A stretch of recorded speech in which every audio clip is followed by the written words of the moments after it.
Rád chodí do IKEA, bojí sa pavúkov a má vášeň pre kúpu topánok. Naozaj šťastný bol v Hágu a v Berlíne a jediné, čo ho zo športu zaujíma, je lyžovanie. Nie je dovolenkár, poprvýkrát bol pri mori ako gymnazista, ale z pôvodných 3 týždňov ostalo len 10 dní, pretože peniaze aj s kamarátom minuli na kúpu LP platní. Hudobný skladateľ a môj priateľ Daniel Matej.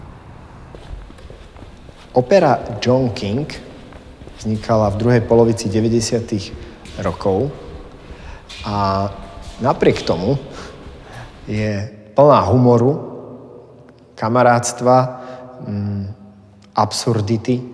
Daniel sa pohráva s jednoduchými vecami života, ktoré nás obklopujú s jednoduchou každodennosťou a je výsledkom spolupráce vlastne kamarátov, vtedajších kamarátov, hudobníkov a viem, že si užili kopec srandy.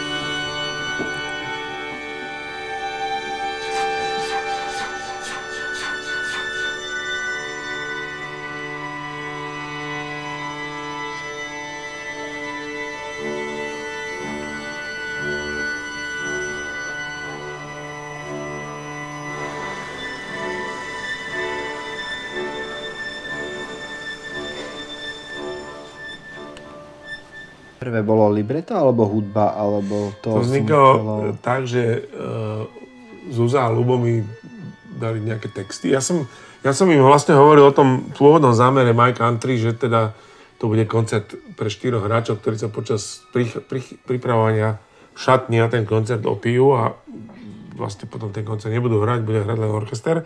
To bola taká východisková vec.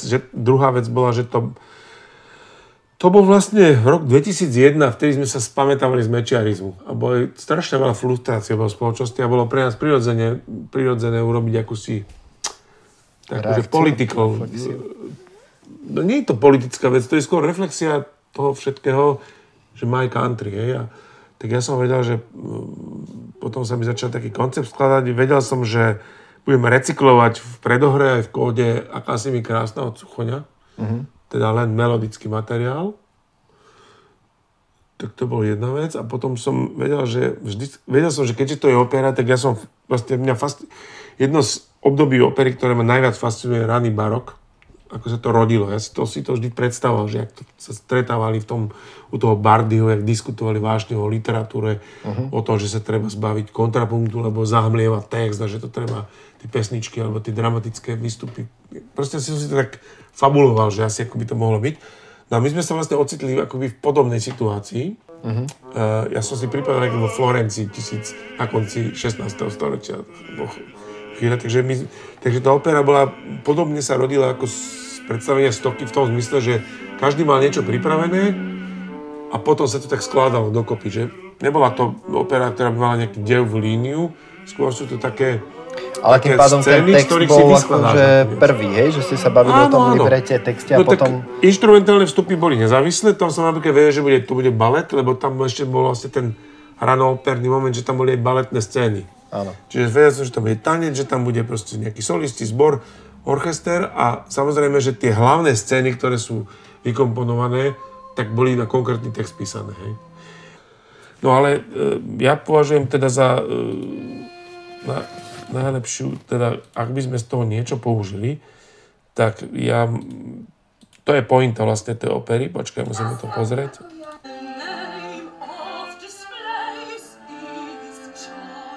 Čiže od tejto scény. Na prechádzke sade Janka Kráľa. Prišiel ku mne s veľkým batohom na chrbte. Opýtal sa.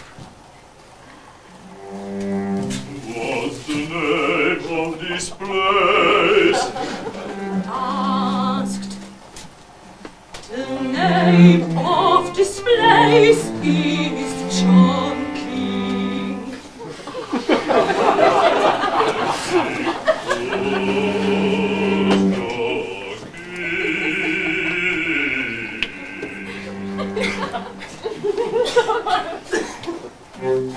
Chunking was the first folk singer. Folk singer, folk singer. Folk singer, singer.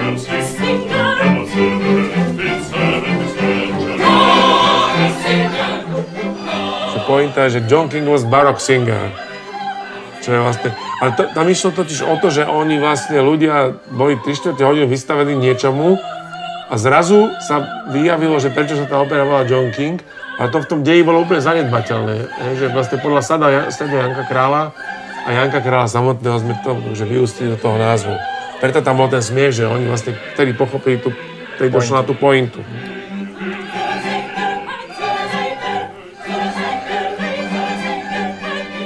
Tu recykluješ Händla. Händla, hej.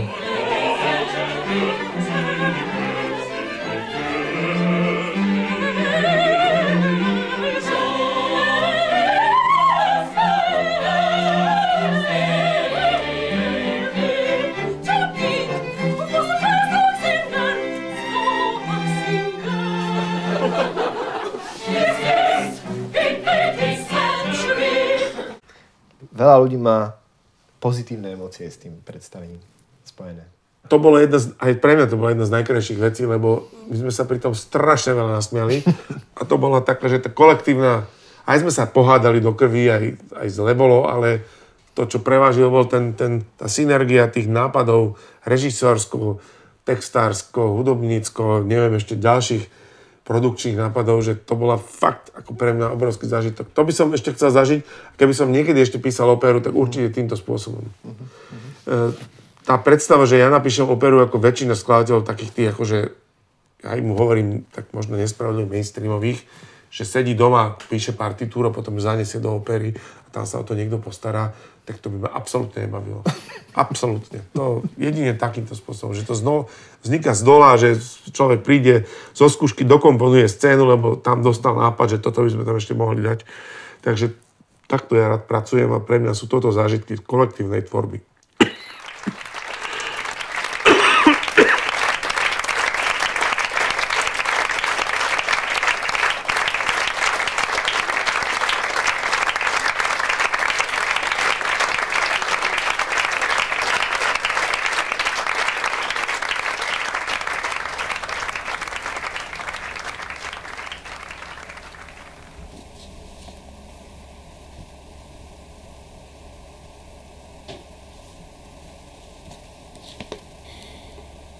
Najlepší nápad mám, že pri zaspávaní, ale už sa mi nechce vstať a si ho zapísať. Však to ráno dám a ráno, vôbec neviem, čo to bolo.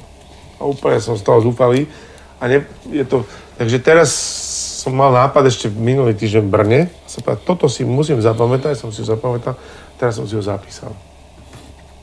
A už viem, jak to bude. To je štvrtý z tých ritornelov. Aha, čiže pre Solamente.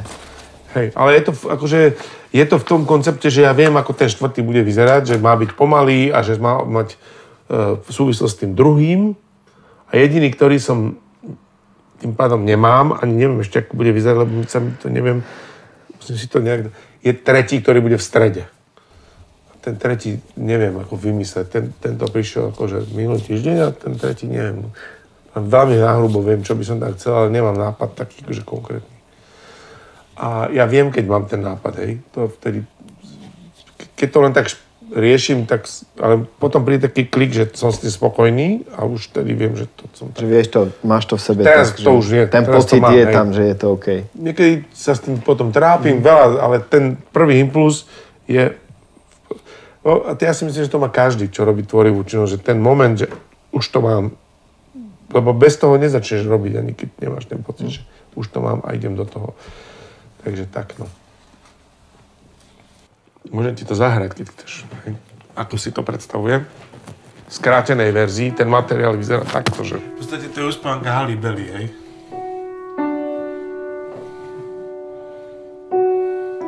To pôjde... To sa striedajú dva sláčiky.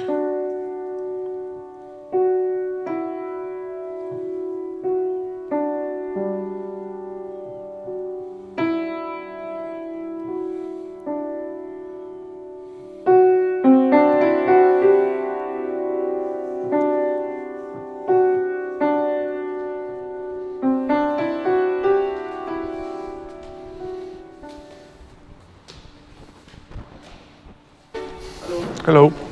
I'm Daniel. Hi, I'm Bjarte. Nice to meet you. Oh, you are Bjarte? Yeah, nice to meet you. Okay, fine.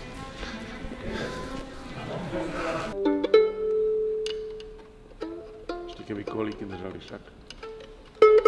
U Danovej hudby musím povedať, na prvom mieste je to teda originalita a obrovská odvaha v tej novej zvukovosti, ktorá je spojená s toho expresivitou, ktorá je s ním spojená ako s človekom. Taká tá expresivita a nechcem povedať, že by to bolo taká provokácia. Samozrejme, že to už je, keď už máme toľko rokov, už tá provokácia už nie je na mieste, ale keď sme boli mladí, tak to bolo to rebelstvo, tam proste v ňom je, ale to je tá originalita a potom tam musím povedať, že tá čistota toho čistotného myslenia, že vlastne nie je to, že chce byť za každú cenu sám sebou, ale tým, že je to až taká úplná taká detská radosť, taká tá čistá, tak to je vlastne, že vlastne sa ako keby tie nánosy sa na ňo vlastne nedostali z tých ostatných príloh. A to je vlastne, ten jeho jazyk je tým pádom jeden originál. Ja si myslím, že to asi nie je ani len môj. Tak ja to musíš to brať ako názor muzikanta, skoro poloamatéra. A keď si hovoril o originálnosti, v čom ti pripadá taká originálnosť? Originálita to je v tej zvukovosti, tých klástroch a proste tá miera, že koľko improvizovať. Lebo my hráme starú hudbu, pre nás to je prirodzené. Pre klasického muzikanta, ktorý je viac viazaný na noty, hrať, sa naučiť vnímať určité improvizované plochy je naozaj náročné. To sa musí nejakým spôsobom ten jazyk. Pre nás, čo hráme starú hudbu, je to prirodzené, lebo sa učíme ornamenty a vieme, že tam môžeme pridať a to sa učíme ako. Potom to postupne odstránime a hráme svoje. Takže pri Danovej hudbe to je... Preto aj keď sme túto skladbu, som si myslel, že tam bude tá miera, ale teraz to vidím, že Dano je schopný tú improvizovanú plochu vlastne ju vpísať. To znamená, že to je dobrá vec, lebo to potom nemusí byť iba pre muzikantov, lebo skladba by nemala slúžiť iba pre pár ľudí, ktorí to premiérujú, ale by to malo slúžiť aj pre ostatných, ktorí to môžu hrať. To znamená, že z tých nôt to musí byť zrejmé, že vlastne, ako to bude vyzerať. Že to znie improvizovanie, ale pritom to je napísané. Welcome. Did you meet Daniel? Is the only rare composer. He's still alive. Just so we need to. You are meeting a living composer. We need to listen. We need to listen what he's saying. I think we should show him what we made. It's like this whole structure. Do we know what we made?